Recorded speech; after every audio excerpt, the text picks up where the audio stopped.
നല്ല സമയത്തെ ഓർത്ത കർത്താവിനെ സ്തുതിക്കുന്നു. മത്തായി എഴുതിയ സുവിശേഷം 2-ാം അധ്യായം. ഈ വാക്യം നിങ്ങൾ കാണാറുണ്ട്. എല്ലാവരും ഇവിടെ എടുത്തോ. 2-ാം അധ്യായം 10-11 വാക്യം. നക്ഷത്രം കണ്ടതുകൊണ്ട് അവർ അത്യന്തം സന്തോഷിച്ചു. ആ വീട്ടിൽ ചെന്ന് യേശുവിനെ അവന്റെ അമ്മയായ മറിയയോടുകൂടെ കണ്ടു. വീണ് അവനെ നമസ്കരിച്ചു. നക്ഷത്രം കണ്ടതുകൊണ്ട് അവർ അത്യന്തം സന്തോഷിച്ചു. ആ വീട്ടിൽ ചെന്ന് യേശുവിനെ.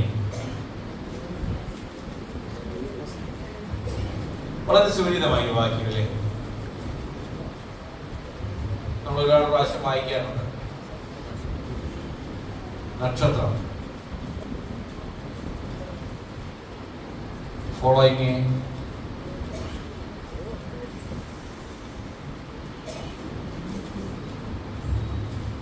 നമ്മൾ ശ്രദ്ധാപൂർവം ആസൂത്രണം ചെയ്യുന്ന രീതിയിൽ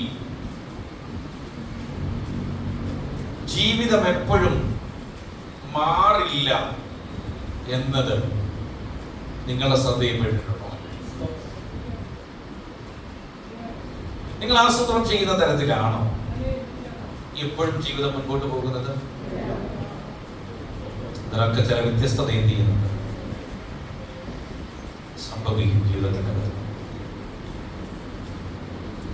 ചില സമയത്തെങ്കിൽ നമ്മുടെ സാഹചര്യങ്ങൾ നമ്മുടെ എല്ലാ പദ്ധതികളെയും പിന്തുണയ്ക്കുന്നില്ല എന്നതാണ് ഏറ്റവും ശ്രദ്ധേയമായ കാര്യം.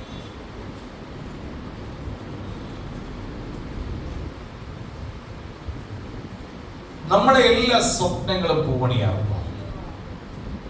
നമ്മുടെ എല്ലാ ആഗ്രഹങ്ങളും സഫലീകരിക്കാറുണ്ട്. ജീവിതത്തിൽ സ്വപ്നമില്ലാത്തവരില്ല. ജീവിതത്തിൽ എല്ലാവർക്കും പല പദ്ധതികളും എന്ത് ചെയ്യാൻ എല്ലാവരും ഉണ്ട്. വേറെ ഏതോ ലോകത്താണ്.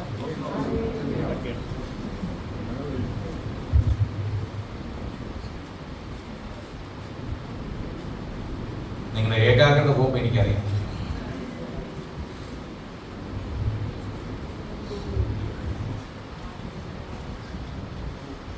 ജീവിതത്തിന്റെ അകത്ത് നമ്മുടെ എല്ലാ പദ്ധതികളും എന്ത് ചെയ്യാം?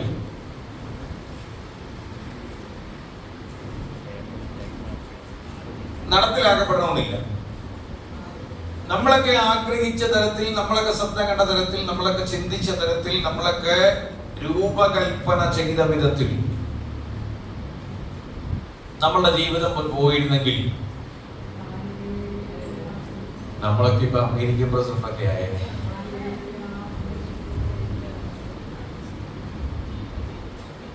നമ്മൾ എത്രയോ വലിയ കാര്യങ്ങൾ ആസൂത്രണം ചെയ്തിട്ടുണ്ട്.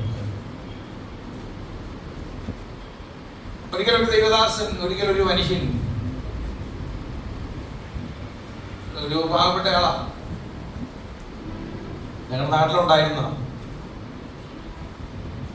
അദ്ദേഹം രാവിലെ ജോലിക്ക് പോകുന്നതിന് മുന്നമേ എഴുന്നേറ്റത് പറമ്പിൽ പണിത്, ഞങ്ങളുടെ പദം മതിക്കറിയില്ല, പറമ്പിൽ പണിത് മത്തങ്ങായും വെള്ളയ്ക്കായും കുമ്പളങ്ങായും എല്ലാം എന്ത് ചെയ്യും, ഇങ്ങനെ നട്ട് ഇഞ്ചിയൊക്കെ ഇങ്ങനെ നടും. എന്നിട്ട് കടയിൽ വന്നിട്ട് ഇങ്ങനെ പറയും, ജോലിക്ക് കൂടെയുള്ള സഹപ്രവർത്തകരോട് പറയും അതെല്ലാം ഒന്ന് വിളഞ്ഞിട്ട് വേണം. പക്ഷെ ഒരു ദിവസം വലിയ വെള്ളപ്പൊക്കം വന്ന് താൻ കൃഷി ചെയ്ത് മുഴുവൻ എന്ത് ചെയ്തു, ആ വെള്ളപ്പൊക്കത്തിൽ ഞങ്ങളുടെ മലവെള്ളപ്പാച്ചിൽ പറയും ഉരുളുപൊട്ടുക എന്ന് പറയും. ആ മലവെള്ളപ്പാച്ചിൽ അത് മുഴുവനും ഒലിച്ചു. തകിടം മറിയപ്പെട്ട എത്രയോ സ്വപ്നങ്ങളുടെ ഉടമകളാണ് നമ്മൾ ഓരോരുത്തരും. നമ്മുടെ ചിന്തകൾക്കപ്പുറത്ത് സംഭവിച്ച പല ദുഃഖകരമായ അനുഭവങ്ങളുടെയും ബാക്കി പത്രമായിട്ടാണ് നമ്മളിൽ പലരും ഇവിടെ ഇരിക്കുന്നത്. എന്തുകൊണ്ട് അങ്ങനെ സംഭവിച്ചു എന്ന് മാത്രം നമുക്കറിയത്തില്ല, എന്തുകൊണ്ട് അങ്ങനെ ഉണ്ടായി എന്ന് നമുക്കറിയത്തില്ല. പക്ഷെ അതിന്റെ പിറകിൽ വെളിപ്പെട്ട കാര്യം എന്താണെന്ന് സ്വർഗം ഇതുവരെയും നമ്മളോടൊട്ട് പറഞ്ഞിട്ടുമില്ല. ഇടയ്ക്കൊക്കെ നമ്മൾ ആലോചിക്കും അങ്ങനെയൊക്കെ ഒന്ന് സംഭവിക്കാതിരുന്നു എങ്കിൽ എന്ന്. ഇടയ്ക്കൊക്കെ നമ്മളൊന്ന് ആഗ്രഹിക്കും അതങ്ങനെ എന്റെ ജീവിതത്തിൽ അത് സംഭവിച്ചില്ലായിരുന്നെങ്കിൽ എന്റെ ജീവിതം തന്നെ വേറൊരു തലത്തിലേക്ക് മാറുമായിരുന്നു എന്ന്.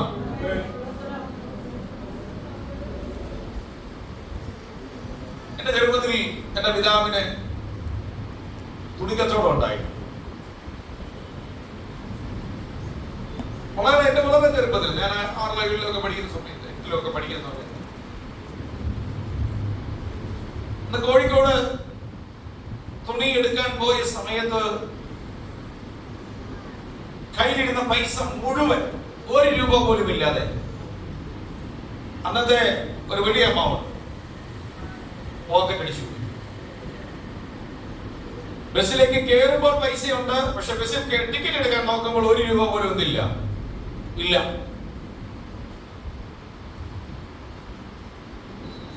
തിരികെ വരാൻ വേണ്ടി ഉള്ള ശ്രമത്തിനിടയിൽ, കരുതുന്നതിനിടയിൽ ഒരു 100 രൂപയുടെ കീറിയ നോട്ട് പോക്കറ്റിന്റെ എവിടുന്നോ കിട്ടി. ആ 100 രൂപയുടെ നോട്ട് കൊടുത്തപ്പോൾ കണ്ടക്ടർ പറഞ്ഞു ഇവിടെ ഇറങ്ങണം. എന്ത് ചെയ്യാൻ പറ്റില്ല, നിങ്ങളെ കൊണ്ട് പോകാൻ പറ്റത്തില്ല, ഈ നോട്ട് എടുക്കുന്നതല്ല. അവിടെ ഇരുന്ന് ആ KSRTC ബസ്സിന്റെ അകത്തിരുന്ന് കൊണ്ട് കരഞ്ഞ ദൈവത്തോട്.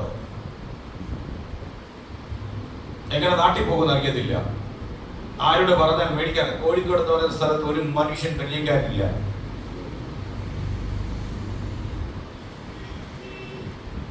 ആ സമയത്ത് ബസ്സിന്റെ അകത്തിരുന്ന ഒരാൾ എഴുന്നേറ്റ് വന്ന് ആ 100 രൂപ നോട്ട് വാങ്ങിയിട്ട് പറഞ്ഞൊരു പുതിയ 100 രൂപ നോട്ട് എടുത്തു കൊടുത്തു. ഇന്ന് ഇടയ്ക്കിടയ്ക്ക് പറയാറുണ്ട് അന്ന് അത് സംഭവിച്ചില്ലായിരുന്നെങ്കിൽ, അന്ന് ആ പൈസ പോക്കറ്റ് അടിച്ച് പോയില്ലായിരുന്നെങ്കിൽ വലിയ കഷ്ടപ്പാടില്ലാതെ ജീവിതം മുൻപോട്ട് പോകുമായിരുന്നു എന്ന്.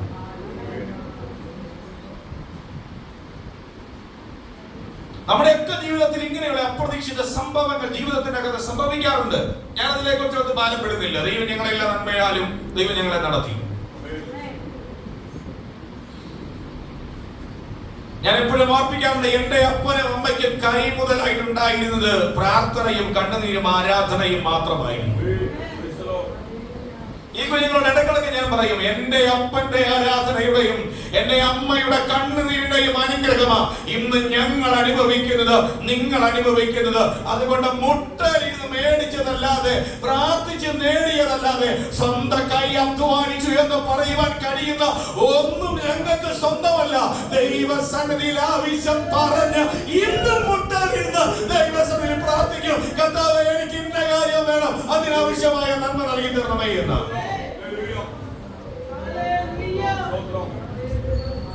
അടവണ പെൻസിൽ വേണമെന്ന് പറഞ്ഞാൽ പ്രാർത്ഥിക്കാൻ പറയും. ശരിയുടെ കയ്യിൽ പെൻസിൽ ഇല്ലാതിരുന്നുണ്ടല്ലോ, 1 വർഷത്തേക്കുള്ള പെൻസിലും ഇറേസറും മേടിച്ചു വെക്കും, പക്ഷെ കൊടുക്കത്തില്ല. വേണമെന്ന് പറഞ്ഞാൽ, തീർന്നെന്ന് പറയുമ്പോൾ പോയിരുന്ന് പ്രാർത്ഥിക്കാൻ പറയും. കാരണം തരുന്നത് ദൈവമാണ്, യേശുവാണ്, പ്രാർത്ഥിച്ചാൽ മറുപടിയുണ്ട് എന്ന് പറയാൻ എന്ത് ചെയ്യാം? സ്തോത്രം. കഴിഞ്ഞ 1 മാസം മുമ്പ് ഒരു കാര്യം പറഞ്ഞു, ഞാൻ പ്രാർത്ഥിച്ചിട്ട് എന്ത് ചെയ്തില്ല, ദൈവം എനിക്ക് 2 വിഷയത്തിന് മറുപടി തന്നില്ല. എന്നോടല്ല പറഞ്ഞത്, ഷിജിയോടാ പറഞ്ഞു. ഞാൻ 2 കാര്യത്തിന് വേണ്ടി എന്ത് ചെയ്തു? പ്രാർത്ഥിച്ചു, അതിന് മറുപടി എന്ത് ചെയ്തില്ല, അന്ന് തന്നെ അതിന് മറുപടി കിട്ടി.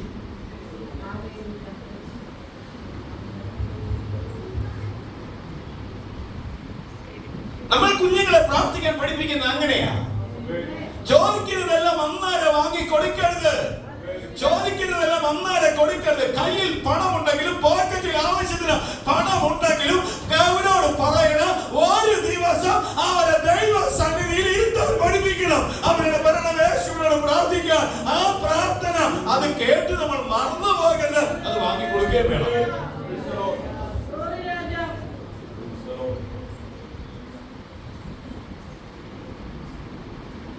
എന്ന് വരെ തന്നെയും ജീവിതത്തിനകത്ത് സംഭവിക്കുന്നതെല്ലാം എന്ത് ചെയ്യാം? നമ്മുടെ ജീവിതത്തെ തന്നെ മാറ്റിമറിക്കുവാൻ കഴിയുന്ന, നമ്മുടെ ജീവിത രീതികളെ തന്നെ മാറ്റിമറിക്കുവാൻ കഴിയുന്ന ദുഃഖ സമാനമായ സാഹചര്യത്തിനകത്തൂടെ എന്ത് ചെയ്യും? നമ്മളൊക്കെ കടന്നു പോകും. എല്ലാവരും ഉണ്ടല്ലോ അല്ലേ? പ്രതീക്ഷിച്ചതുപോലെ വരച്ച വര പോലെ പോകണമെന്നില്ല. ഇവിടെ ഈ വിദ്വാൻമാർക്കും സംഭവിച്ചത് അത് തന്നെയാണ്. ഒരു നക്ഷത്രത്തെയാണ് അവർ കാണുന്നത്. ആ നക്ഷത്രം ഒരു രാജാവിന്റെ നക്ഷത്രമാണ്. എന്ത് ചെയ്യാം? അവർ following a star and finding a shot. പിന്തുടരുന്നത് നക്ഷത്രത്തെ, ചെന്നെത്തുന്നത് കൊട്ടാരത്തിലല്ല, കുടിലിലാണ്. ഈ മനുഷ്യരുടെ ധാരണ എന്ന് പറയുന്നത് പൊതുവായ ഒരു ധാരണ. കാരണം അവർക്കുള്ള നക്ഷത്രം സാധാരണ നക്ഷത്രമല്ല, അസാധാരണമായ ഒരു നക്ഷത്രമാണ്. ഒരു രാജാവിന്റെ പിറവിയെയാണ് ആ നക്ഷത്രത്തിലൂടെ വിളിച്ചു പറയപ്പെടുന്നത്. അതുകൊണ്ട് രാജാവ് ജനിക്കുന്നത് കൊട്ടാരത്തിലായിരിക്കും എന്നോർത്തുകൊണ്ട് ഹേരോദാവിന്റെ കൊട്ടാരത്തിലേക്ക് അവർ പോകുകയാണ്. ഇന്ന് പകരം അവർ തേടിയ രാജാവിനെ അവർ കണ്ടെത്തിയത് ഹേരോദാവിന്റെ രാജകൊട്ടാരത്തിലല്ല, ഇസ്രായേലിലെ ഏതെങ്കിലും കൊട്ടാരത്തിലല്ല, ഏതെങ്കിലും കുലീന കുടുംബത്തിലല്ല. അവർ കണ്ടെത്തിയത് ഒരു കേവലം ഒരു ചെറിയ കുടിലിന്റെ അകത്ത്, ഒരു വീടിന്റെ അകത്ത് യേശുവിനെ കണ്ടെത്തുവാൻ കഴിയുന്നവർ ഇന്ന് പകലോർക്കണ പ്രതീക്ഷിക്കുന്ന തരത്തിലേക്ക് നമ്മുടെ ജീവിതം പോയില്ലെങ്കിലും, ആഗ്രഹിക്കുന്ന നിലവാരത്തിൽ നമ്മുടെ ജീവിതം എത്തിയില്ലെങ്കിലും യേശുവിനെ കണ്ടെത്തുവാൻ കഴിയുന്ന ഒരു ആത്മീയ അനുഭവത്തിന്റെ അകത്തേക്ക് നമ്മൾക്ക് എത്തപ്പെടണം.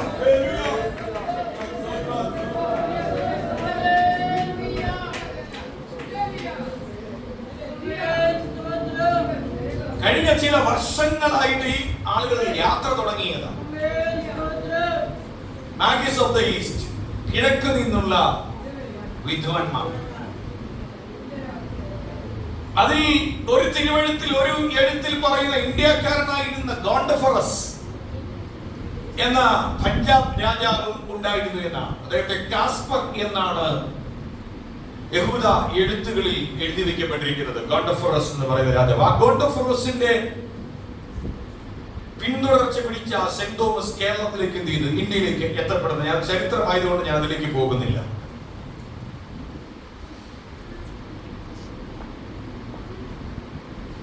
ഒരാളായിരുന്നോ ഒരു സംഘമായിരുന്നോ എന്നൊന്നും നമുക്കറിയില്ല. അവരുടെ പേരുകളൊക്കെ വേദപുസ്തകത്തിൽ പറയുന്നില്ലെങ്കിലും യഹൂദ പഴമകൾക്കകത്ത് അവരുടെ പേരുകൾ നിർവചിക്കുന്നുണ്ട്, പറയുന്നുണ്ട്. ഇവർ ഒരു ദിവസം കൊണ്ടല്ല ഇറങ്ങിയത്. ഇവരിറങ്ങി തിരിച്ച്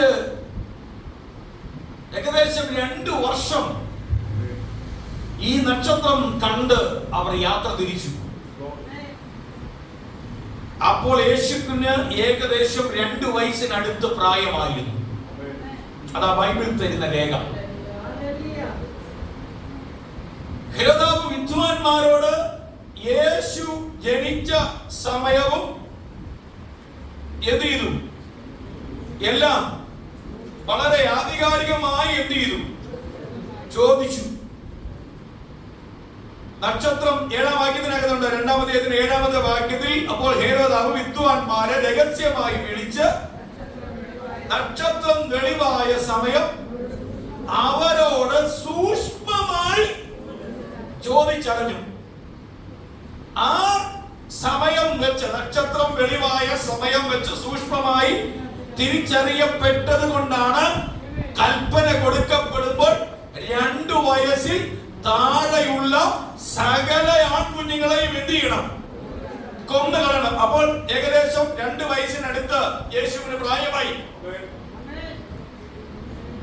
ഈ ദീർഘമായ ഒരു കാലഘട്ടത്തിലെ യാത്ര എന്ന് പറയുന്നത്, അവർ ആ രാജാവിനെ കാണാൻ അവരുടെ വീടിനെ വിട്ടു, അവരുടെ നാടിനെ വിട്ടു, അവരുടെ സമ്പത്തിനെ വിട്ടു, അവർക്കുള്ള സകലത്തെയും അവർ വിട്ടു.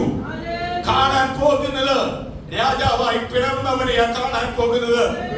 ഇന്ന് പകൽ ചിലത് വിട്ടെങ്കിൽ മാത്രമേ, വിടേണ്ട ചിലത് വിട്ടെങ്കിൽ മാത്രമേ, ചിലതിനെ പുറകിൽ എറിഞ്ഞ് കളയുന്നെങ്കിൽ മാത്രമേ, നമ്മൾ ഉപേക്ഷിക്കുന്നെങ്കിൽ മാത്രമേ നമുക്ക് ചിലത് കാണാൻ കഴിയത്തുള്ളൂ. ഇല്ല എങ്കിൽ നമുക്ക് കാണേണ്ടത് കാണാൻ കഴിയത്തില്ല.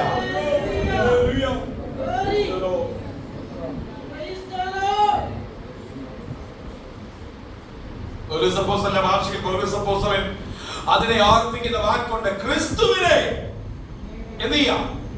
നേടേണ്ടതിന് സകലതും ഉപേക്ഷിച്ച് എല്ലാം ചപ്പന്നും ചവറന്നും എന്ത് ചെയ്യാം? എണ്ണുക. ഇന്ന് രാത്രിയിൽ, ഇന്ന് പകൽ യേശുവിന്റെ വരവ് സംഭവിച്ചാൽ, ഇന്ന് പകൽ യേശുവിന്റെ വരവ് സംഭവിച്ചാൽ, ആ യേശുവിന്റെ വരവിൽ പോകുവാൻ തയ്യാറാകുന്ന നിലയിൽ ജീവിതത്തിനകത്ത് എന്തെങ്കിലും ഒക്കെ നമ്മുടെ കയ്യിലുണ്ടോ? നമ്മെ എടുത്തുകൊള്ളുന്നതിന് തടസ്സമായി ഏതെങ്കിലും അവസ്ഥ നമ്മുടെ വരുന്നുണ്ടോ? ഉണ്ട് എന്ന് വരികിൽ അതിനെയൊക്കെ എറിഞ്ഞു കളയുവാൻ കഴിയുന്ന, അതിനെയൊക്കെ ഉപേക്ഷിക്കുവാൻ കഴിയുന്ന എന്റെ യേശുവിന്റെ വരവിന് ഞാൻ എടുത്തുകൊള്ളപ്പെടുവാൻ തടസ്സമായി, ആ ക്രിസ്തുവിനെ കണ്ടെത്തുന്നതിന് തടസ്സമായി എന്നിലുള്ള സകലത്തെയും ഞാൻ എറിഞ്ഞു കളയുമെന്ന് പറയുവാൻ കഴിയുമോ? ആ അനുഭവം അവരുടെ തീർത്ഥാടകരാണ്.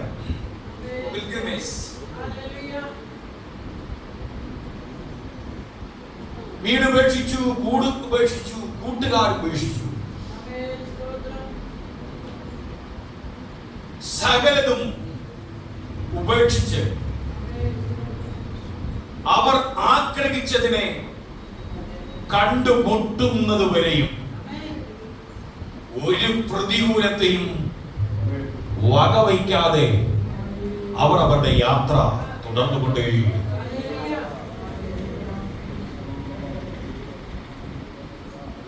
നാളുകൾ ചിലത് കഴിയുമ്പോൾ വേണമെങ്കിൽ എന്ത് ചെയ്യാം? ഞാൻ അമേരിക്കയിൽ പോയ സമയത്ത് എബൽ എന്ന കുഞ്ഞാണ്. എബലിന് എന്നെ കാണാൻ ഭയങ്കര കൊതിയുണ്ടായി. അപ്പൊ എബലിനങ്ങ് ആഗ്രഹം ഭയങ്കര വല്ലാത്ത ആഗ്രഹം, അണവണയില്ല, എബലിനങ്ങ് വല്ലാത്ത ആഗ്രഹം മൂത്തു. അപ്പൊ അവൻ ചോദിച്ചു, പപ്പ എന്നാ വരാത്ത? അപ്പൊ ഷിജു പറഞ്ഞു, പപ്പ അമേരിക്കയ്ക്ക് പോയിരിക്കുക. പപ്പ എന്താ വരാത്ത? എടാ ഇപ്പൊ വരാൻ പറ്റുന്ന ഒരു സാഹചര്യം, എന്നാ നമുക്ക് പോയി ഒരു JCB പോയി നമുക്കിങ്ങ് പോക്കി എടുത്തോണ്ട് പോരാ, വരാൻ പറ്റാത്ത സാഹചര്യമാണെങ്കിൽ എന്നെന്ത് ചെയ്തു? എത്ര ദിവസത്തിൽ കൂടുതൽ നമുക്ക് എന്ത് ചെയ്യാൻ പറ്റില്ല. ഇവർ ആ തേങ്ങൽ ഉള്ളിൽ പിടിച്ചിരിക്കുക. കാരണം അവരുടെ ലക്ഷ്യം യേശുവിനെ കാണുക എന്നുള്ളത്.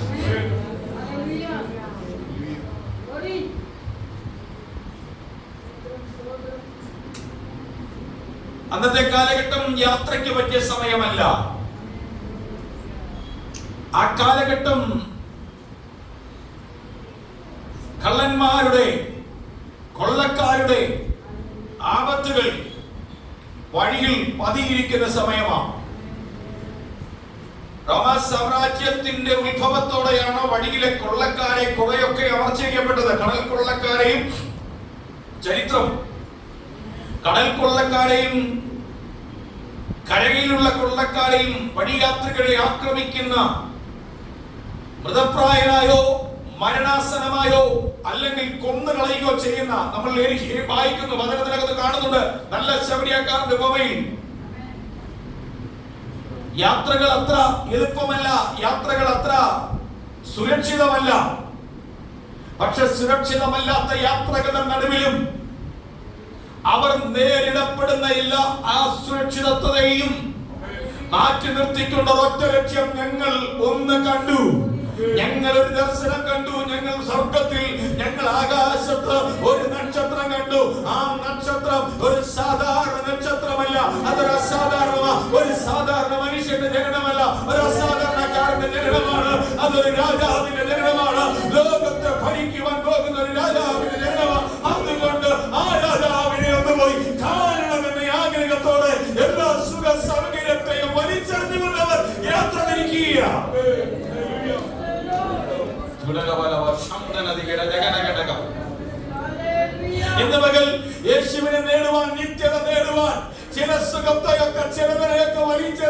ദൈവത്തിന്റെ മക്കളെ, നിങ്ങളുടെ യാത്രയുടെ മധ്യത്തിൽ നിങ്ങളെ തകർക്കുവാൻ വരുന്ന, നിങ്ങളെ ഇല്ലാതാക്കാൻ വരുന്ന, നിങ്ങളെ കൊള്ളയിടുവാൻ വരുന്ന അന്ധകാര ശക്തികളെയോ പൈശാചിക വ്യാപാരങ്ങളെയോ ഒന്നും നോക്കാതെ യേശുവിന്റെ മുഖത്തേക്ക് മാത്രം നോക്കി കഷ്ടതയെയും കണ്ണുനീരിനെയും നിന്ദയെയും പ്രയാസത്തെയും സാരമാക്കാതെ ഇന്നും തങ്ങളുടെ ക്രിസ്തീയ യാത്ര തുടരുന്നവരെ, നിങ്ങൾക്ക് വേണ്ടി പ്രവർത്തിക്കുന്ന ഒരു ദൈവത്തിന്റെ കരം ഇന്ന് പകൽ ഇവിടെ ഇറങ്ങി വരികയോ.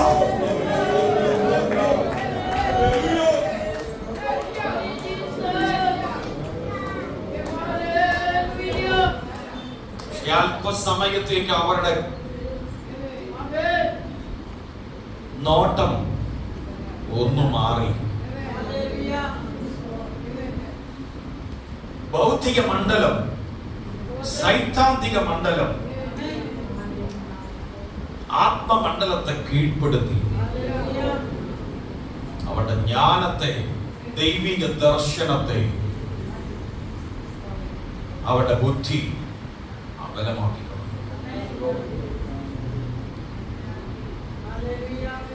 അതുകൊണ്ട് നക്ഷത്രത്തെ നോക്കുന്നതിന് പകരം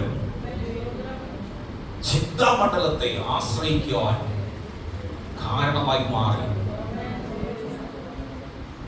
ആ ചിന്താമണ്ഡലത്തിലുള്ള ആശ്രയം കൊണ്ട് പരസ്പരം പറഞ്ഞു, രാജാവ് പിറക്കുന്നത് കൊട്ടാരത്തിൽ, കുടിലില്ല.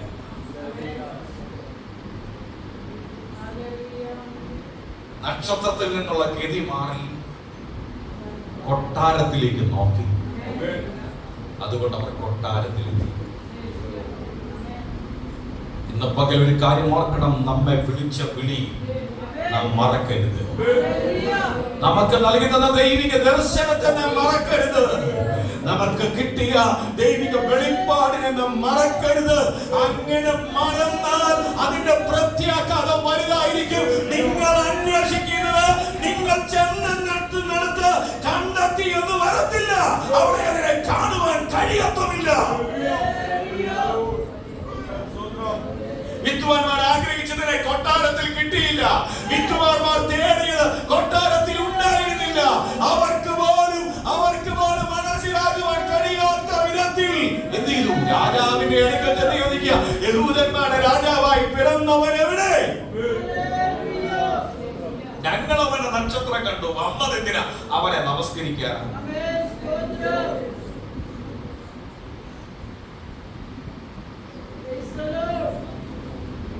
ബൈബിൾ വചനത്തിനകത്ത് നമ്മൾ പഠിക്കുമ്പോൾ നമുക്ക് മനസ്സിലാക്കാൻ കഴിയുന്ന ഒരു വസ്തുത,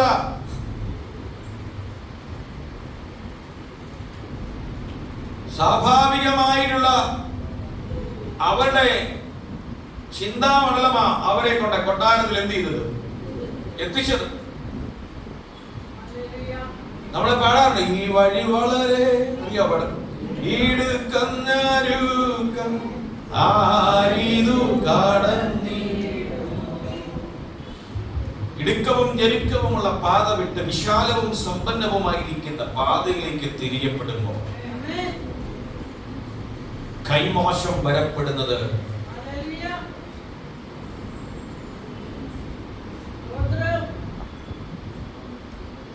ദൈവിക ദർശനത്തെയാണ്, ദൈവം തന്ന വെളിപ്പാടിനെ. കൊട്ടാരത്തിൽ അവരെത്തുമ്പോൾ അവരുടെ സ്വപ്നങ്ങൾ പലതുണ്ടായിരുന്നു. പക്ഷെ കുടിലിന്റെ അകത്ത് അവരുടെ ചെയ്യത്തില്ല. കുടിലിന്റെ അകത്ത് അവരുടെ സ്വപ്നം പൊരുത്തപ്പെടുന്നില്ല. ചില വാഗ്ദത്തം ഇങ്ങനെയാ, ചില നന്മകൾ ഇങ്ങനെയാ, ചില ദൈവിക വഴികൾ ഇങ്ങനെയാ. നിന്നോട് നമ്മളോട് പറയുന്ന ദൈവത്തിന്റെ വാഗ്ദത്തത്തെ നാം ചിന്താമണ്ഡലത്തിൽ, ബുദ്ധിയുടെ മണ്ഡലത്തിൽ ഇണ്ടെന്നില്ല. ഒരിക്കലും അതിനെ അളക്കരുത്. അത് ബുദ്ധിയുടെ മണ്ഡലത്തിനപ്പുറത്തായിരിക്കും. വഴികളില്ലാത്തടത്ത് ദൈവം വഴി തുറക്കാൻ വിശ്വാസന. ദൈവത്തിന്റെ വഴി എങ്ങനെയാണെന്ന് ആർക്കും അറിയത്തില്ല. സാഹചര്യം അനുകൂലമായിരിക്കുമ്പോഴല്ല എല്ലാ വാഗ്ദത്തവും കറക്റ്റ് ആകുന്നത്.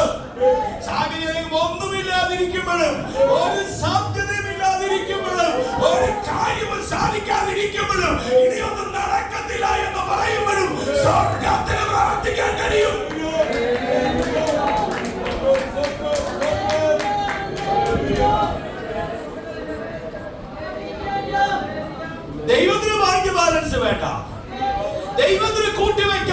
കാര്യമില്ല. ദൈവം ഒരുവന് വേണ്ടി തുറക്കുവാൻ തീരുമാനിച്ചാൽ അത് തുറക്കുന്ന വഴി അത്ഭുതത്തിന്റെ വഴിയാ. അതെങ്ങനെയെന്ന് ആർക്കും അറിയത്തില്ല, അതെവിടെ നിന്നെന്ന് ആർക്കും അറിയത്തില്ല. അത് ബുദ്ധിയുടെ മണ്ഡലത്തിൽ ഗ്രഹിക്കാൻ കഴിയുന്നതല്ല.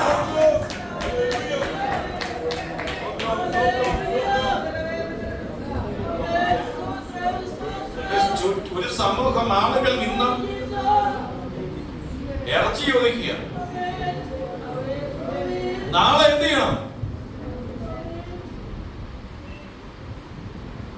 മരുഭൂമിയിൽ എവിടെ ഇറച്ചി കിട്ടണം? ഒരു സാധ്യതയൊന്നുമില്ല, ഇല്ല. അന്നാലും ആ ദൈവം മോശയോട് ദൂത് പറയുന്നത്, നാളെ ഈ ജനം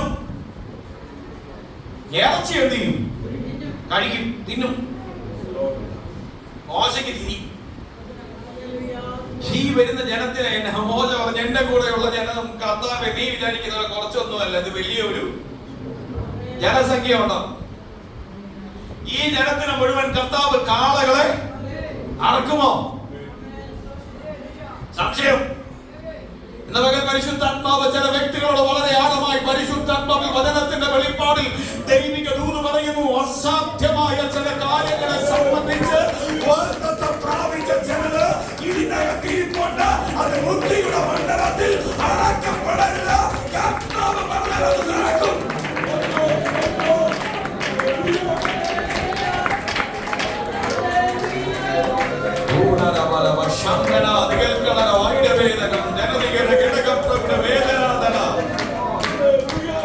ദൈവം പറഞ്ഞ നടക്കാത്തത് വല്ലതുമുണ്ടോ? ദൈവം കൽപ്പിക്കാൻ സംഭവിക്കാത്തത് വല്ലതുമുണ്ടോ? ദൈവം അരുളി ചെയ്താൽ സംഭവിക്കാത്തത് ഏത് കാര്യമാണുള്ളത്? ഇന്ന് പകൽ എന്നോട് കരുണ തോന്നിയാൽ, നമ്മളോട് ദൈവത്തിന് കരുണ തോന്നിയാൽ, നമ്മുടെ ഭവനങ്ങളോട് ദൈവത്തിന് കരുണ തോന്നിയാൽ, നമ്മുടെ അവസ്ഥകളോട് ദൈവത്തിന് കരുണ തോന്നിയാൽ, ആ ദൈവത്തിന് വിടുവിക്കാൻ നിങ്ങൾ കഴിയാതെ പോകുമോ?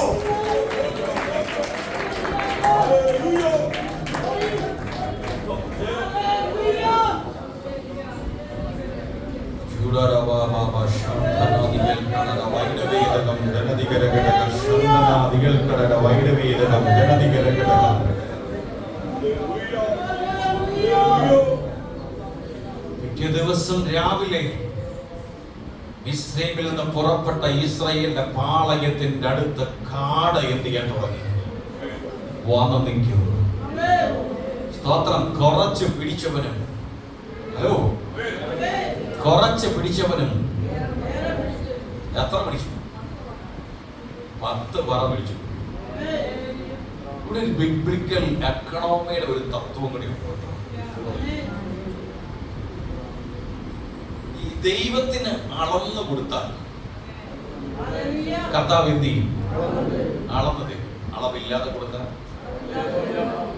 സ്തോത്രം. അബ്രഹാം ദൂതന്മാര് വീട്ടിൽ വന്നപ്പം കൊടുത്തത് എങ്ങനെ?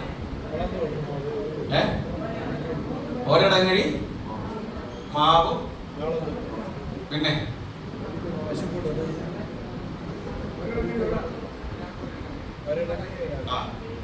മാംസം കൊടുത്തു. അളവ് പറഞ്ഞിട്ടില്ല, ഉണ്ടോ?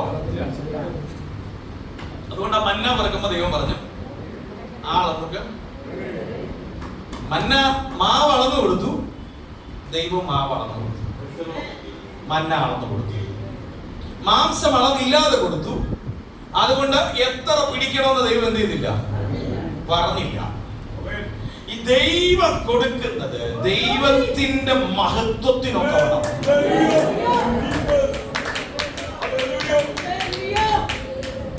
ആണോ? ഹലോ, ഇവിടെ ഉണ്ടല്ലേ? ദൈവം കൊടുക്കുന്നത് ദൈവത്തിന്റെ മഹത്വത്തിനൊത്തവണ്ണമാണ്. കഴിഞ്ഞ വാർത്തകൾ വായിച്ചു കാണാം. Bill Gates Microsoft bill Gates ഒരു ഹോട്ടലിൽ കയറിയിട്ട് ഒരു ഹോട്ടൽ പോയിട്ട് ടിപ്പ് കൊടുത്ത് 2 ലക്ഷം രൂപയാണ്. പക്ഷെ ഒരു നമ്മളെ ടിപ്പ് കൊടുക്കുന്നത്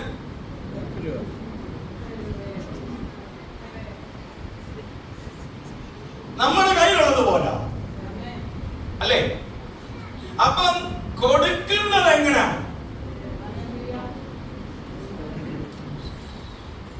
ഈ കാട എന്ന് പറയുന്നത് ഇറച്ചികളിൽ ലോകത്തിലെ ഏറ്റവും പ്രോട്ടീൻ സമ്പന്നമായ, ആരോഗ്യ സമ്പന്നമായ ഒന്നാണ് കാട്ടുകാടയുടെ ഇറച്ചി എന്ന് പറയുന്നത്. ഞാൻ അതിന്റെ അധികം വിശദാംശങ്ങളിലേക്ക് പോകുന്നില്ല.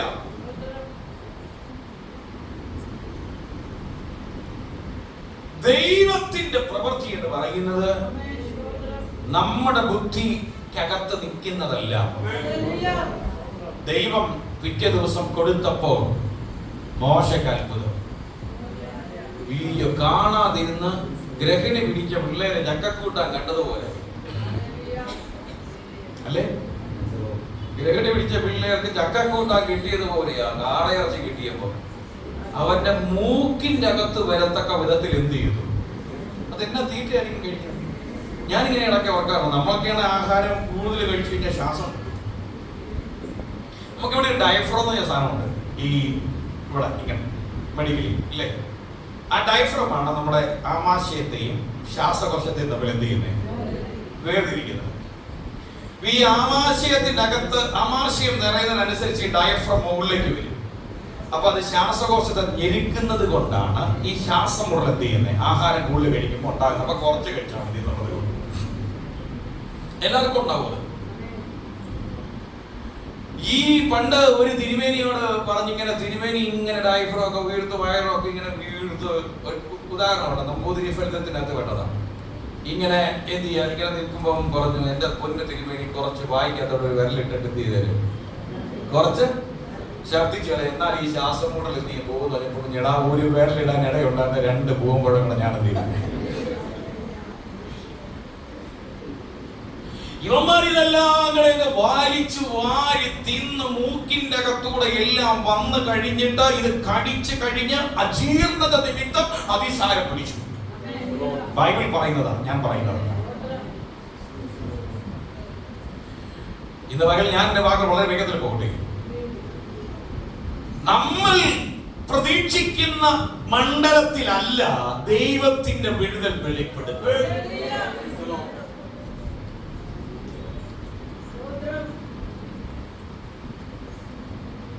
ഏത് വിധത്തിൽ വേണമെങ്കിലും ദൈവം ആരെ വേണമെങ്കിലും നമ്മുടെ വിടുതലിന് വേണ്ടി എന്ത് ചെയ്യാം? ദൈവം ഉപയോഗിക്കാം. ഒരു സാധ്യതയും ഇല്ല എന്ന് പറയുന്ന ഇടത്ത് ദൈവത്തിന്റെ പ്രവൃത്തി വെളിപ്പെടാം. വചനത്തിൽ അതുണ്ട്, ഇതയോടുകൾ കാണുന്നുണ്ട്. 4 കുഷ്ഠരോഗികൾ അവിടെ അത് കാണുന്നുണ്ട്. എപ്പോഴാ? സ്വന്തം മക്കളെ പുഴുങ്ങി തിന്നുന്ന അവസ്ഥ ദേശത്ത് സംജാതമായപ്പോൾ ഒരു കഴുതയുടെ തലക്ക് 85 വെള്ളിക്കാശ് ഉയർന്നപ്പോൾ കാൽക്കപ്പം പ്രകാശത്തിന് 5 വെള്ളിക്കാശ് വില വന്നപ്പോൾ പടിവാതിക്കൽ നിന്നുകൊണ്ട് പ്രവാചകൻ വിളിച്ചു പറഞ്ഞു, നാളെ ഈ നേരത്ത്. അത് കേട്ട പ്രവാചകന്റെ വാക്ക് കേട്ട അകമ്പടി നായകൻ പറഞ്ഞു, യഹോവ ആകാശത്തിന്റെ കിളിവാതിൽ തുറന്നാലും ഈ പറഞ്ഞത് നടക്കത്തില്ല. സ്തോത്രം. പക്ഷേ യഹോവ ചോദിക്കുന്ന ഒരു ചോദ്യം, ഇന്ന് എന്നോടും നിങ്ങളോടും പരിശുദ്ധാത്മാവ് ചോദിക്കുന്ന ഒരു ചോദ്യം, എനിക്ക് കഴിയാത്ത വല്ല കാര്യമുണ്ടോ? ഞാൻ പറഞ്ഞ ഏതെങ്കിലും നടത്താതെ പോയിട്ടുണ്ടോ? ഞാൻ പറഞ്ഞത് നടപ്പിലാക്കുവാൻ കഴിയുന്ന സർവശക്തിയുള്ള ദൈവമാണ്.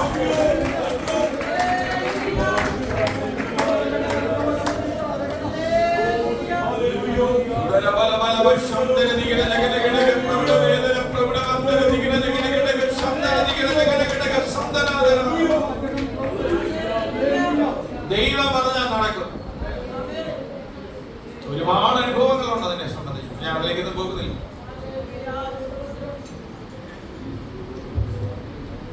കൊട്ടാരത്തിൽ നിന്ന് മാറി കുടിലിൽ ചെന്നപ്പോൾ അവരുടെ സ്വപ്നങ്ങൾ തകർന്നു. ആ ജ്ഞാനികൾ അവരുടെ ജീവിതത്തെ മാറ്റി മറിച്ച ആ കാര്യങ്ങളുടെ മുമ്പിൽ അതിനോട് ഒത്തുപൊരുത്തപ്പെട്ടു. എന്റെ വാക്കുകളെ ശ്രദ്ധിക്കുന്ന പ്രിയ ദൈവത്തിന്റെ മക്കളെ, ചിലപ്പോൾ ജീവിതം നമ്മുടെ സ്വപ്നങ്ങളെ തകർക്കുകയും നമ്മുടെ പ്രതീക്ഷകളെയും പദ്ധതികളെയും ഒക്കെ നശിപ്പിച്ച് കളയുകയും ഒക്കെ ചെയ്യും. പക്ഷെ അതൊരു ദൈവത്തിന്റെ വഴിയാണ്. ആദ്യ കാലഘട്ടങ്ങളിൽ സ്വപ്നം തകർന്നു അല്ലേ? ആ തകർന്ന സ്വപ്നവുമായിട്ടാ കല്ലറങ്ങിയ കുണ്ടറയിൽ കിടക്കുന്നത്. കണ്ട സ്വപ്നം സൂര്യനും ചന്ദ്രനും നക്ഷത്രങ്ങളും നമസ്കരിക്കുന്നതാ. വയലിൽ കറ്റ കിട്ടുമ്പോൾ തന്റെ കറ്റ നിവർന്നു നിൽക്കുന്ന മറ്റ് കറ്റകൾ നമസ്കരിക്കുന്നതാ. വാഴ്വും ബഹുമാനവും ആദരവും അധികാരവും കിട്ടുന്ന ദർശനം കിട്ടിയവൻ അടിമയായി അടിമച്ചന്തയിൽ വിൽക്കപ്പെട്ട് ഒരു കുറ്റവാളിയെ പോലെ കാരാഗ്രഹത്തിന്റെ ഇരുളടഞ്ഞ മുറിയിൽ കിടക്കുമ്പോൾ അവന്റെ സ്വപ്നം തകർന്നു എന്ന് വിശ്വസിച്ചിരുന്ന ഒരു ദിവസം അവൻ താമസിക്കുന്ന അവരെ ഇട്ട കൊട്ടാരത്തിന്റെ ആത്മന്റെ മുൻപിൽ, ആ കാരാഗ്രഹത്തിന്റെ മുൻപിൽ ഒരു രാജകീയ രഥമുണ്ട്. ജീവിതത്തെ മാറ്റിമറിക്കാൻ കഴിയുന്ന, ജീവിതത്തെ സമൂലമായി മാറ്റുവാൻ കഴിയുന്ന, സ്വപ്നത്തിലേക്ക് അവനെ നയിക്കുന്ന, വാഗ്ദത്തത്തിലേക്ക് അവനെ കൊണ്ടെത്തിക്കുന്ന, കഷ്ടപ്പാടുകളെ തീർക്കുന്ന, ഇന്നലെയുള്ള വേദനകളെ മറന്നു കളയുന്ന, ഇന്നലെയുള്ള ഭാരത്തെ മറന്നു കളയുന്ന, ഇന്നലെയുള്ള കണ്ണീരിനെ മറന്നു കളയുന്ന ഒരു ആത്മീയ അനുഭവത്തിനകത്തേക്ക്, ഒരു ഭൗതിക നന്മയ്ക്കകത്തേക്ക് ദൈവം അവനെ കൊണ്ടുവരികയായിരുന്നു.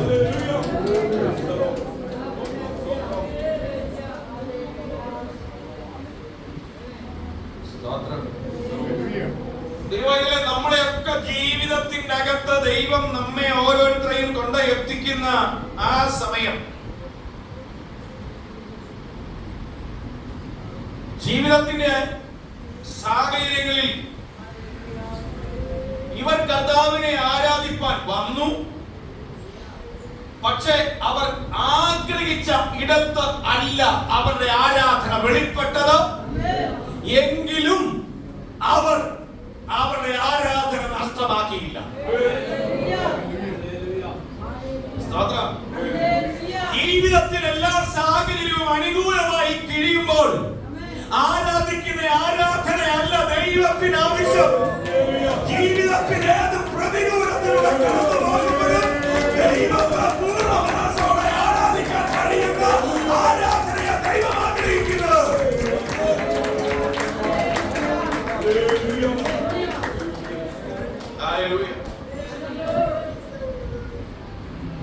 അതാ ദൈവം ആഗ്രഹിക്കുന്നത്. യാക്കോബ് പറയുന്ന ഒരു കാര്യമുണ്ട്, ഞാൻ പോകുന്ന വഴിക്ക് എന്നെ അനുഗ്രഹിക്കുക, ഞാൻ മടങ്ങി വരുമ്പോൾ എനിക്ക് കഴിക്കാൻ ആഹാരം ഒന്നുമില്ല, ഞാൻ പോകുന്ന വഴിയിലല്ല എനിക്ക് കഴിക്കാൻ ആഹാരവും കുടിക്കാൻ വെള്ളവും എല്ലാം എനിക്ക് നൽകി തരികയും ചെയ്യുകയാണെങ്കിൽ യഹോവ എനിക്ക് ദൈവമോ അല്ലെങ്കിൽ ആരാ? അങ്ങനെയല്ലേ ബദലിലെ യാക്കോബിന്റെ കവനന്റ് എന്ന് പറയുന്നത്, ഉടമ്പടി എന്ന് പറയുന്നത്. നമ്മളിങ്ങനെയൊക്കെയാ അവസരം കിട്ടുമ്പോൾ പ്രാർത്ഥിക്കുന്നത്. പോകുന്ന വഴി എല്ലാം എന്ത് ചെയ്യണം? കിട്ടിയില്ലെങ്കിലും ഇതിന്റെ ഒരു ആവശ്യമില്ലായിരുന്നു എന്ത് ചെയ്യും? പ്രതീക്ഷകൾ താളം പറഞ്ഞാൽ ഒരു പരീക്ഷയിൽ തോറ്റാൽ പിന്നെ എന്ത് ചെയ്യത്തില്ല. ഹലോ, ആഗ്രഹിക്കുന്നത് പോലെ ഒരു വിജയം കിട്ടിയില്ലെങ്കിൽ പക്ഷെ മറക്കരുത്, ദൈവത്തിനൊരു പദ്ധതിയുണ്ട്. ദൈവം നിന്നെ ഉപേക്ഷിച്ചിട്ടില്ല, ദൈവം തള്ളിക്കളഞ്ഞിട്ടില്ല, ആ ദൈവം മരിച്ചിട്ടില്ല. ഇന്നും ആ ദൈവം കൂടെയുണ്ട്. ആ ദൈവം ജീവനോട് വരിക, അവസ്ഥകളെ എങ്ങനെ കൊണ്ടുവരണമെന്ന് സ്വർഗ്ഗത്തിൽ അറിയാം. ആ ദൈവം ഏത് വഴി തുറക്കണമെന്ന് ദൈവത്തിന് അറിയാം. അല്പസമയത്തേക്ക് അത് വേദനയാണെങ്കിലും ആ ദൈവം ഒരു വഴി തുറക്കുക തന്നെ ചെയ്യും.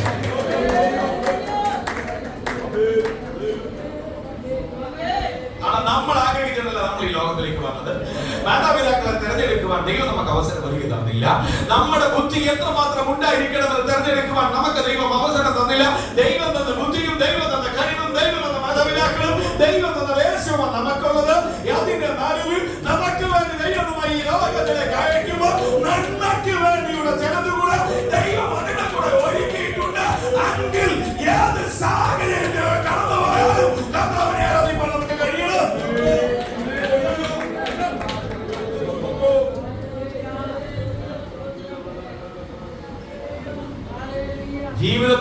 തകരപ്പെട്ട ഒരു സ്വപ്നമുണ്ടെങ്കിൽ, ജീവിതത്തിൽ തകരപ്പെട്ട ഒരു പ്രതീക്ഷയുണ്ടെങ്കിൽ, ജീവിതത്തിൽ തകരപ്പെട്ട ഒരാഗ്രഹമുണ്ടെങ്കിൽ, ഇന്ന് പകൽ നിങ്ങൾ പ്രഥമമായി ചെയ്യേണ്ടത് നിങ്ങൾ നിങ്ങളുടെ കർത്താവിനെ അന്വേഷിക്കുകയാണ്. കൊട്ടാരത്തിൽ യേശുവിനെ കണ്ടെത്താൻ കഴിയാതെ പോയതുകൊണ്ട് അവരവരുടെ പ്രയത്നം അവസാനിപ്പിച്ചില്ല. അവർ ആരാധിക്കാൻ ഇറങ്ങിയവരാ. അവർക്ക് ആരാധന വെളിപ്പെടണം. അവരുടെ കയ്യിൽ ചില നിക്ഷേപ പാത്രങ്ങളുണ്ട്. അത് തുറക്കപ്പെടണം. അത് ആരാധിക്കപ്പെടുന്നവന്റെ മുൻപിൽ അത് വീണ്ടും നമസ്കരിക്കപ്പെടണം. അവരത് കാഴ്ചവെക്കണം. കൊട്ടാരത്തിൽ ഞങ്ങൾക്ക് രാജാവിനെ കണ്ടെത്താൻ കഴിയുന്നില്ലെങ്കിൽ അത് കണ്ടെത്തുന്നവരെ യാത്ര ചെയ്യും എന്ന് പറയുന്ന ഒരനുഭവം.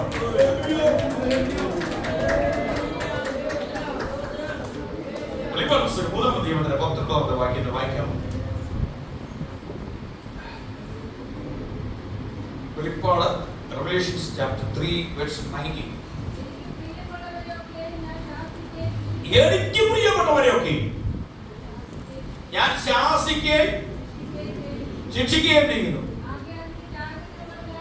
ഹലോ, അപ്പൊ ശാസിക്കുന്ന ആരെയാ? ശിക്ഷിക്കുന്ന ആരെയാ?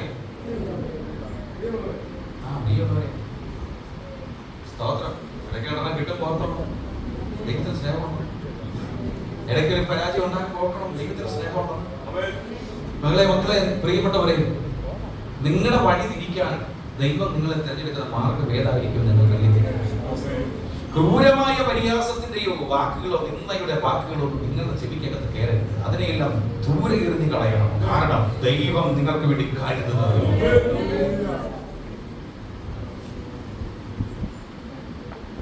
ദൈവം ശാസിക്കുന്നെങ്കിൽ അത് ഒന്നാം ദൈവം നിങ്ങളുടെ വഴി അടയ്ക്കുന്നെങ്കിൽ, ദൈവം നിങ്ങൾ പ്രതീക്ഷിക്കാതെ നിങ്ങളെ വയ്ക്കുന്നെങ്കിൽ അതിൻ്റെ അകത്ത് ഒരു തിരുത്തൽ വരുത്തുവാൻ ദൈവം ആഗ്രഹിക്കുന്നില്ല. ഞാൻ സുപരിചിതമായ ഒരു ഭാഗം പറഞ്ഞു പോകാം. യോസഫിനെ അറിയാത്ത ഒരു രാജാവ് എഴുന്നേറ്റത് കൊണ്ടാണ് ഇസ്രായേൽ ജനം മിസ്രൈമിൽ നിന്ന് പോകാൻ തയ്യാറായത്. ഇല്ലെങ്കിൽ എന്ത് ചെയ്യത്തില്ലായിരുന്നു? ഒരു ജന്മത്ത് പോകത്തില്ല. ഈ ജൂവിഷ് സ്വഭാവം നോക്കണം. ഞാൻ അവിടെ പോയ കുറെ ജൂവിഷിനെ കണ്ടു. Fundamental Jewish, atheist Jewish, secular Jewish എന്നൊക്കെ പറഞ്ഞ കുറെ അമ്മമാരെ പരിചയപ്പെട്ടു. ഇവിടെ എല്ലാ വിദേശ രാജ്യങ്ങളും അതിൽ ഈ റഷ്യൻ സ്വാധീനത വന്നിരിക്കുന്ന കുറെ എത്തിസ്റ്റ് സെക്യുലർ ജൂവിഷ്, അവന്മാർക്ക് ഈ പാലസ്തീൻ കൊല്ലുന്നതും ഹമാസിന്റെ ആക്രമണമൊക്കെ ഇഷ്ടമാണ്.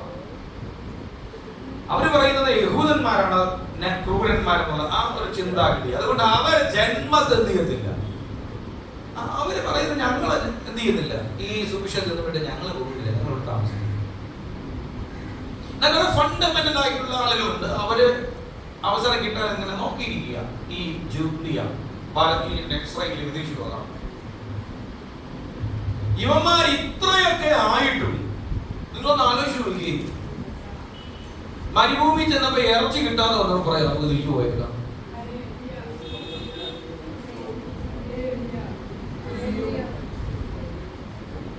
മരുഭൂമി ചെന്നപ്പോ ഇറച്ചി കിട്ടാതെ വന്നപ്പോ അപ്പൊ പിന്നെ ഈ യോസഫിനെ അറിയുന്ന എല്ലാ സുഭിക്ഷതയും ഉള്ള ഒരു രാജാവ് അവിടെ ഭരിക്കുന്നതെങ്കിൽ ഹിക്സസ് രാജവംശത്തിന്റെ ഭരണം തന്നെ ആയിരുന്നെങ്കിൽ ഇവന്മാര് ഒരു കാരണവശാലും ഇവര് പോകത്തില്ല. ദൈവത്തിന് അതറിയായിരുന്നു.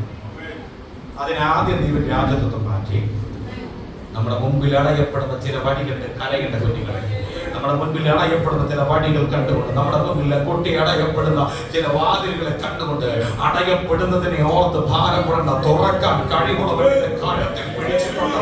തുറക്കുവാൻ കഴിയുന്നവൻ നിന്റെ കരത്തിൽ പിടിച്ചിട്ടുണ്ട്. ഈ നീ പ്രതീക്ഷിക്കുന്ന ഒരു വടിയായിരിക്കത്തെ നിലവിലുള്ളത്. ദൈവം അതിന് വിശാലവും അനുഗ്രഹമുള്ള ചിലത് നിനക്ക് വേണ്ടി കരുതിയതുമില്ല. ഈ വഴി ദൈവം അടച്ചത്.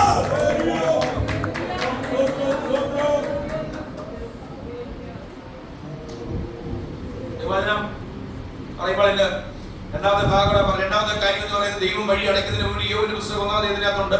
ദൈവം വഴി അടയ്ക്കുന്നതിന് മുമ്പ് ദൈവം ഒരു ഇൻസ്ട്രക്ഷൻ നൽകി തരിക നിങ്ങൾക്ക് വേണ്ടിയിട്ട്. ദൈവം എന്ത് ചെയ്യുക? അവർ ചെയ്തതൊന്നും എന്ത് ചെയ്യുക? ദൈവം നമുക്കൊരു നിർദ്ദേശം നൽകി തരിക. ഞാൻ ഈ വളരെ വേഗത്തിൽ പോകട്ടെ. 3, ദൈവം നമ്മിൽ നിന്ന് ഒരു പെർഫെക്ഷൻ ആഗ്രഹിക്കുന്നു, ഒരു പൂർണ്ണത എത്തിക്കുന്നു. ദൈവം നമ്മിൽ നിന്ന് ആഗ്രഹിക്കുന്നു നമ്മെ ദൈവം അവന്റെ സ്വരൂപത്തോട് അനുരൂപമാകേണ്ടതിന് വാർത്തെടുക്കാൻ ശ്രമിക്കുക. മനോഹരമായ ഒരു കരിങ്കൽ പാളി, നിങ്ങൾ ശ്രദ്ധിക്കുന്നു, മനോഹരമായ ഒരു കരിങ്കൽ പാളി, ഒരു കരിങ്കൽ. അത് കണ്ട് വഴിയെ പോകുന്നവരൊക്കെ കടന്നുപോയി, ആർക്കും എന്ത് ചെയ്തില്ല, അത് കണ്ടിട്ട് ഒന്നും തോന്നിയില്ല. ആ പേന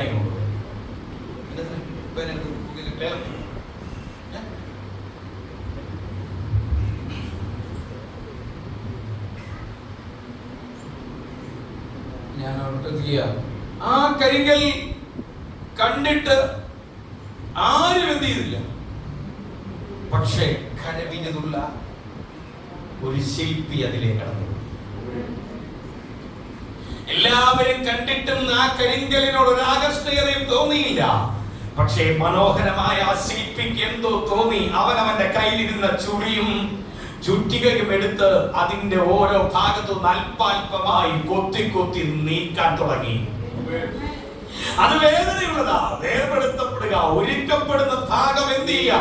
പലതും ആ കരിങ്കലിലെ ചില ഭാഗങ്ങൾ കൊത്തി മാറപ്പെടുമ്പോൾ, പൊട്ടി മാറപ്പെടുമ്പോൾ അത് വേദന എടുക്കുന്നതാണ് എന്ന് പറയും.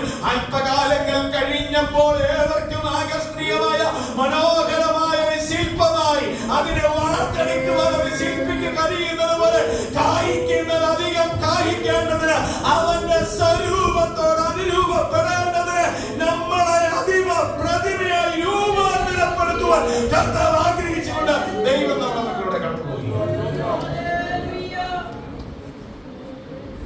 ദൈവത്തിലെ ജീവിതത്തിന്റെ അകത്ത് എന്ത് ചെയ്യാം? അവർക്ക് വചനം പറയുമ്പോൾ അനുഗ്രഹം പ്രാപിക്കാൻ നമ്മൾ എന്ത് ചെയ്യണം? അനുഗ്രഹിക്കുന്നവരായിരിക്കണം. നമ്മുടെ ജീവിതം ഉടലിലേക്ക് നയിക്കപ്പെടുമ്പോൾ, പ്രതീക്ഷകൾ നഷ്ടപ്പെടുമ്പോൾ,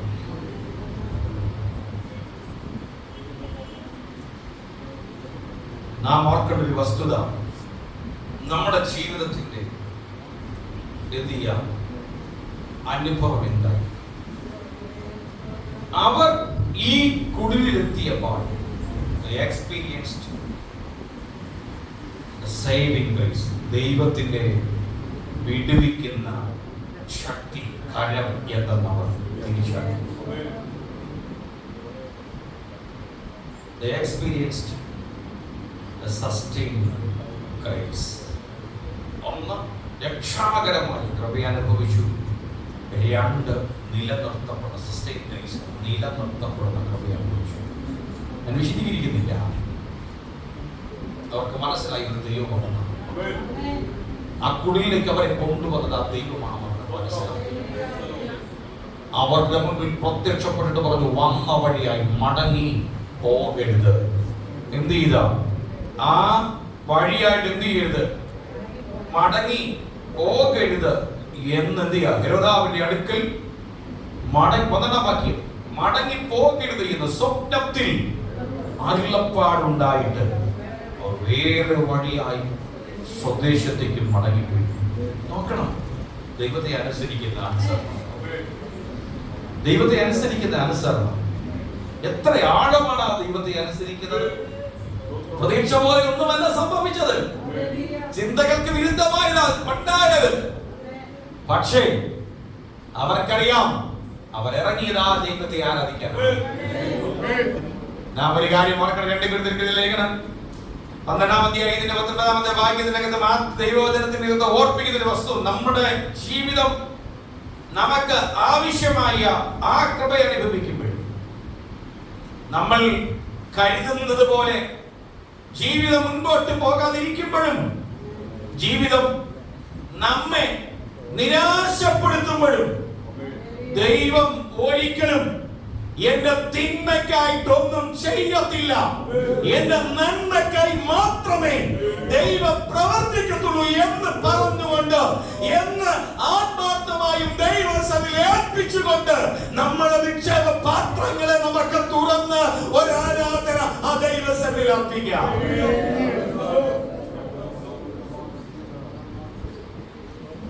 സ്തോത്രം. എന്ത് ചെയ്യാം?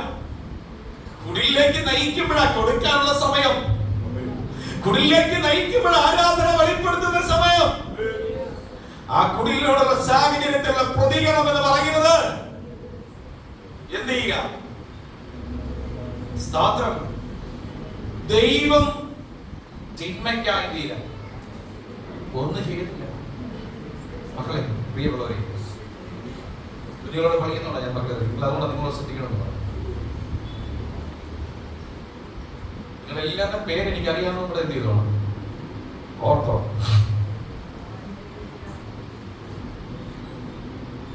നിങ്ങളുടെ ജീവിതത്തിന്റെ അകത്ത് നിങ്ങൾ പ്രതീക്ഷിക്കുന്നത് പോലെ സംഭവിച്ചില്ല എന്ന് ഒരിക്കലും.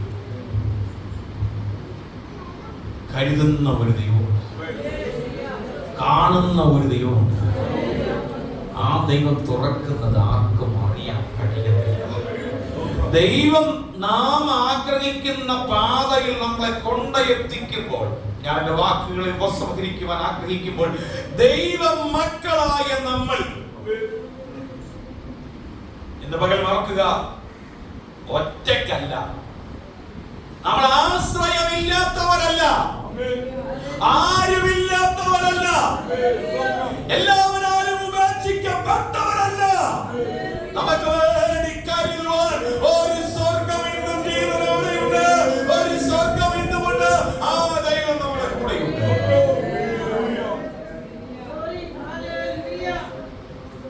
ആ ദൈവം കൊട്ടാരത്തിലും കുടിലിലും കാണും. കൊട്ടാരത്തിലെ ആളുകൾ നമ്മുടെ കൂടെ കാണത്തുള്ളൂ, കുടിലിൽ ആളും കാണത്തില്ല. പക്ഷേ ദൈവം ജീവിതത്തിൽ നോക്കണം, ആർക്കും വേണ്ടാത്ത ഒരുവനാണ്. ധനവാന്റെ വീടിന്റെ മുമ്പിൽ കിടക്കുന്ന ദേഹം മുഴുവൻ വ്രണത്താൽ എന്ത് ചെയ്യാം, നിറഞ്ഞ് പുഴുക്കച്ചാടി പഴുപ്പ് നായ്ക്കൽ നക്കി